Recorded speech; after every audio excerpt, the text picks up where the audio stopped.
Geraldo Perdomo, first name, got to mention. He went at pick 50 in this draft. The early ADP is 81.5. I have him higher than 50th either, actually. So I agree with where he went in this mock. Chris? I'm going to be closer to where he went in this than where his ADP is. Okay, so you're both of you guys are closer to 50. I will be closer to ADP, I think, on Geraldo Perdomo. Byron Buxton went at pick 57. The early ADP is 72.7. What do you think on Buxton? I know Scott likes him a lot. I think both are probably too early. I have him 47, so I got to agree with the 57 where he went in this draft. Roman Anthony went at pick 68. His early ADP is 53. I agree with where he went in this draft. I have him 73rd.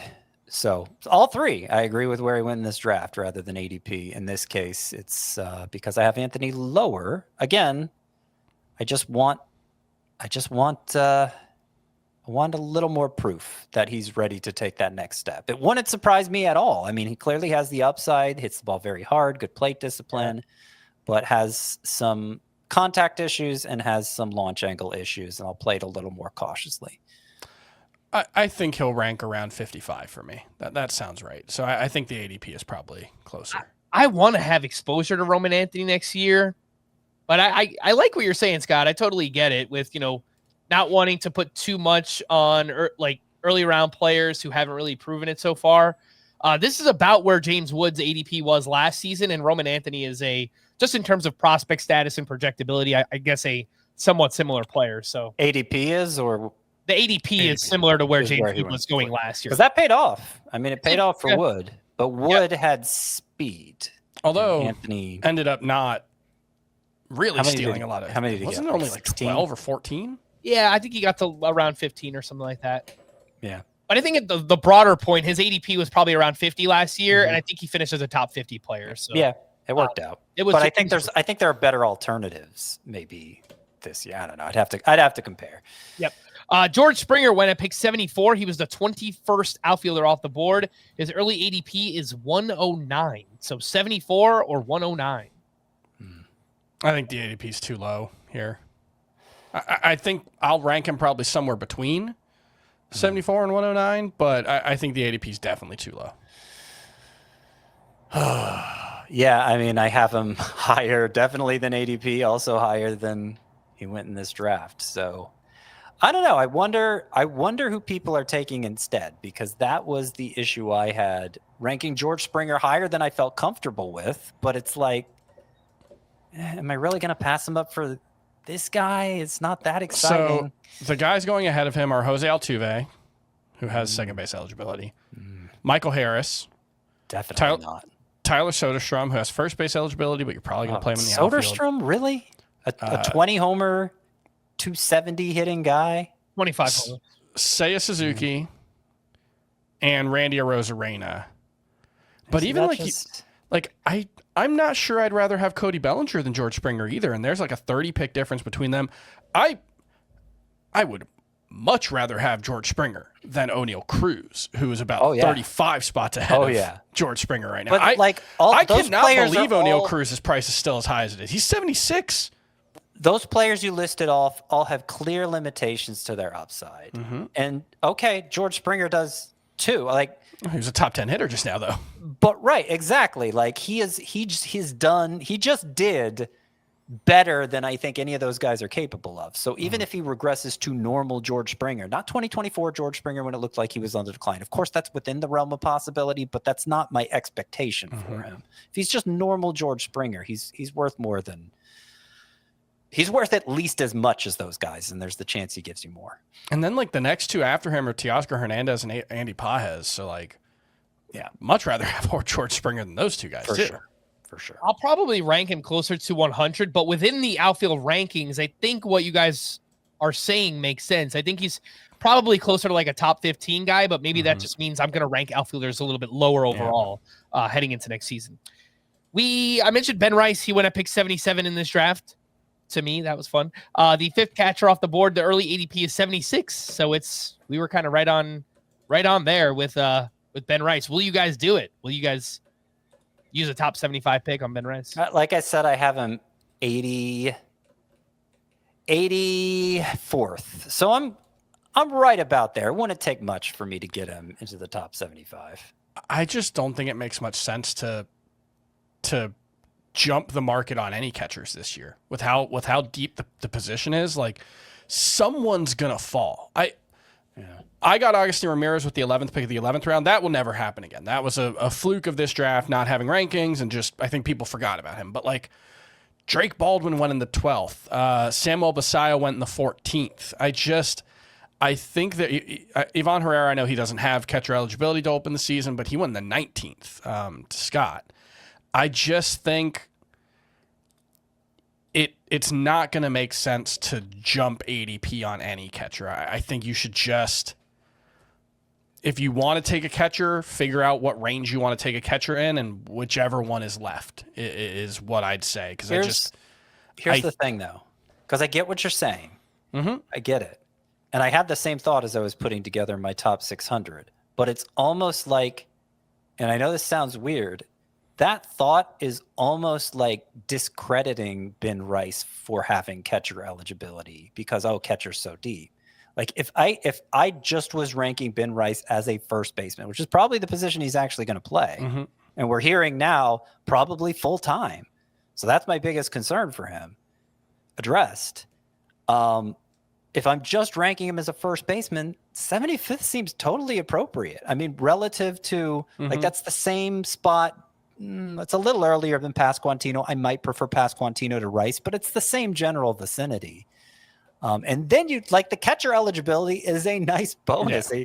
What we would normally think That's of as fair. a huge bonus. It's just not quite as big this year because of how deep the position is. And both the draft and the ADP that we're referencing are 2 catcher leagues too. Yeah. So you got to keep that in mind. Catchers will go a little bit earlier in these formats. I totally hear what you're saying, Chris, just in terms of the position and catcher being so good. But man, if there was ever a catcher to do it for, it's just, man, Well, but Ben Rice's upside just feels. Yeah, but can't you make that case for if there was ever a catcher to do that for? It's the one who just had 22 homers and 16 steals as a rookie. Can't you make that same case for Agustin Ramirez? What about the guy who just won National League Rookie of the Year and might play even more than he did this year? I don't know, man. I get it. I one thing though I will say is falling in love with one player can often be a mistake because you're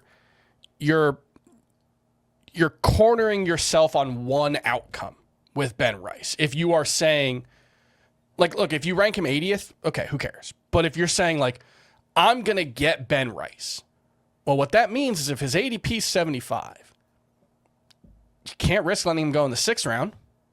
Even if you have the first pick of the 6th round, he may not make it there. First pick of the 6th round is 61st. So, like, if you're saying I'm going to be the one who drafts Ben Rice, you probably need to commit ahead of time to drafting him in the 5th round. And if enough people start doing that, and I think that's what's going to happen, by February, it's going to be, I've got to take Ben Rice in the 4th round. Yeah. And, I can see him being this year's Lawrence Butler, where the hype is so big, so early. You got me talking about how much I love him. He's already going about a round sooner than I rank him. So what's it going to end up looking like in March? And I think, like, Lawrence Butler had a decent season. He was a useful fantasy player, but you reach a point where it's not true to say that there's nowhere to go but down, because I think Ben Rice could legitimately be a 30-plus homer guy who hits 275 and puts up huge counting stats because he's playing every day at first base. It's possible Ben Rice is the number 1 catcher next season. But once you start pushing him that high, there is just no margin for error on that pick. And so I think we should view the depth of the catcher position this season as a luxury. And even though you love Ben Rice, and you should, I love him too, he's not the only catcher you should love. You're talking way too rationally about Ben Rice right now, Chris. And I think that's probably going to be the problem. Yeah. What about here? Back-to-back Braves pitchers, and they're both named Spencer. So Strider at pick 79, Schwellenbach at pick 95. The ADP for Strider is 87. The ADP for Schwellenbach is 82. The Strider one just That's completely shocking. blows me away because towards the end of the season, we were talking about him like, oh, will he even be drafted as a top 36 starting pitcher? Here, he's SP 19 early on. Man, people are just fully expecting him to bounce back. Well, not that might be an NFBC thing because they're aware of how high the strikeout upside theoretically is, and you chase the theoretical outcome a lot more in NFBC because you're competing against a lot more teams. So. And I think especially at this point in the calendar, it makes more sense to because there's no safety at this point. Anything could happen in the next 5 months. Both of these are surprising to me, though, that they were drafted back-to-back. To me, Schwellenbach is too low, and Strider is too high. I agree. Schwellenbach's actually my number 15 SP, so I have him 20 spots earlier than this. And I'm like, he's not worry-free. He's coming back from an elbow fracture that was a usage-based injury. That's always concerning. That was following a conscious effort to chase velocity, and he might need to back off that a little bit. But we already know what Schwellenbach looks like with a little less velocity because it was his rookie season. And it was still getting him drafted as a top 20 starting pitcher, I believe. So I am fine ranking him 15th. And okay, there's a little more injury risk, but you know what? I have Jacob deGrom ranked 14th. I have Blake Snell ranked 13th. Like that's just part of the deal with starting pitchers once you get past the real workhorses. And Strider, he went from having one of the best, maybe the best fastball in baseball, a pitch that he had to throw 60% of the time, to having a fastball that was a legitimate problem for him last season. It was a bad pitch. It was below average whiff rates, some of the worst results on balls in play. I'm not saying he can never get back to that, but we need evidence, right? There was no sign. Like, I don't know. There was like 1 12 or 14 strikeout game for Strider, right? But there was no forward momentum that you could point to, really. Like he had a 2.79 ERA in September across 5 starts. That was 26 strikeouts to 13 walks and 29 innings of work. And that was after a 10 ERA in August. I'm rooting for it, but man, I don't think he's a top 100 pick.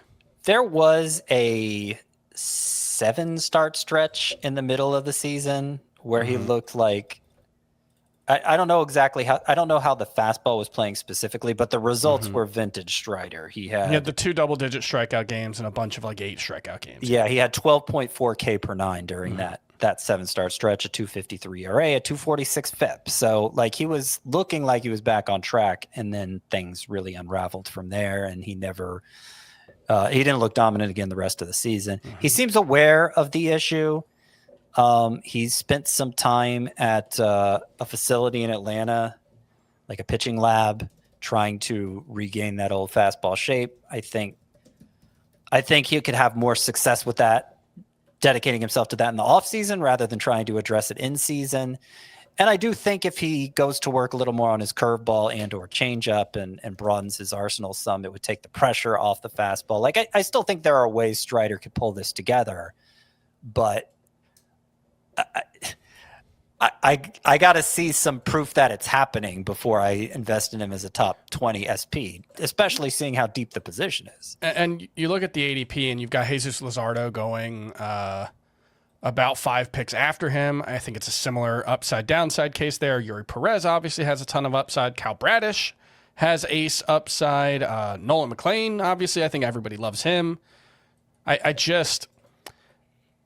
Yes, Spencer Strider, if he can get back to 2023 and 2023 and 2022, could be a huge value there. But there are plenty of really talented pitchers going a lot later than him who weren't among the worst pitchers in baseball last season. Yeah. Zach Wheeler, I've got to mention. I mean, he's the biggest wild card in fantasy right now. He had a thoracic outlet decompression surgery. We don't know if he's going to be ready for opening day. We don't know what he's going to look like once he comes back.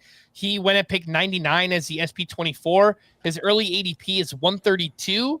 And listen to this range. A high pick of 34, a low pick of 344. So people don't know. I mean, it's very early in the process, but people have no idea what to make of Zach Wheeler, and I don't blame them.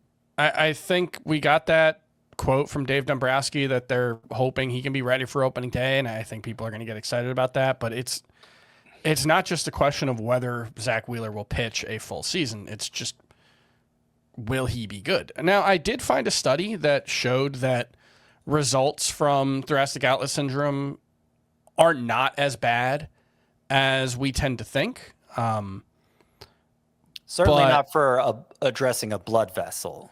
Well, the problem is, I think the sample that they used for this study was like 29 pitchers total, which is a very small sample to begin with. Sure. Only, I think, 3 of them were the type of surgery that Zach Wheeler had. Sure. So it's just, there's very little to go on. There are some real success stories. I think Miles Michaelis. Merrill Kelly. One of those guys. I always get those 2 guys. I know they're different now, but when they first arrived, they were around the same type of pitcher, and one of them had thoracic outlet syndrome surgery. There are positives, but I don't know. 100 is probably fair for Wheeler, but once you start pushing it up higher than that, again, it just, I think it's not accounting for enough downside.